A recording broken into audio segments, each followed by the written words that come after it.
Amis internautes de la radio-télévision Fadris, bonjour, bonsoir. Aujourd'hui, nous sommes le vendredi 30 août 2024. Vous suivez la dernière sortie du bulletin d'information pour cette semaine. 131 gouttes 59 pour $1 américain, c'est le taux de référence calculé par la BRH pour cette journée. Hier, dans une correspondance adressée à l'attention de l'actuel directeur général de l'unité de lutte contre la corruption ULCC, la de Gould pour garder son poste de président du conseil d'administration de la Banque nationale de crédit. Toutefois, il exige qu'ils démissionnent d'abord de leurs fonctions.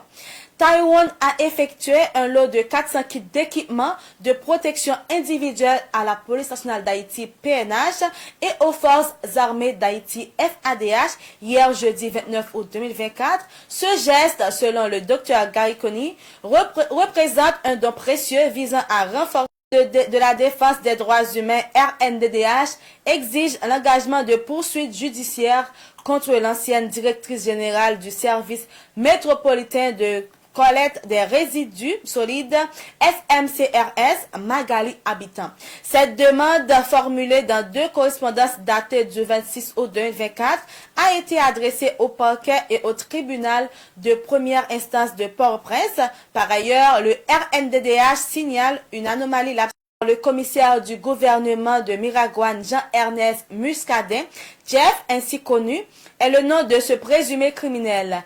Il est un membre actif du gang de Bel-Air. Il a été tué le mercredi 28 août 2024 dans la localité de Berquin. Blessé par balle dans des affrontements armés au cours de l'opération menée par la police nationale d'Haïti et Kenyan le mardi 27 août 2024 au Bel-Air, il a laissé Bel-Air pour se rendre Ruby Mortimer, membre d'un gang opérant dans la 3e section communale des Ormeaux d'Ammarie, ont remis plusieurs armes à feu de grand calibre aux membres de la société civile.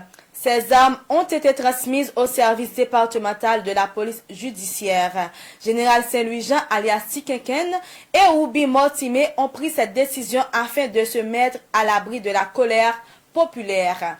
À l'échelle internationale, l'Ukraine, plusieurs éditions, elle se distingue en faisant partie des meilleures nations au classement des médailles.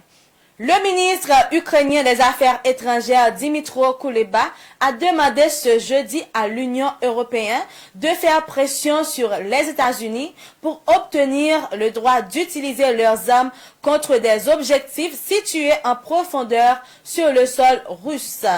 L'arrestation samedi en France de Pavel Durov, le patron de Telegram, sont aussi montés au créneau alors que le Kremlin avait tenté d'interdire Telegram en 2018.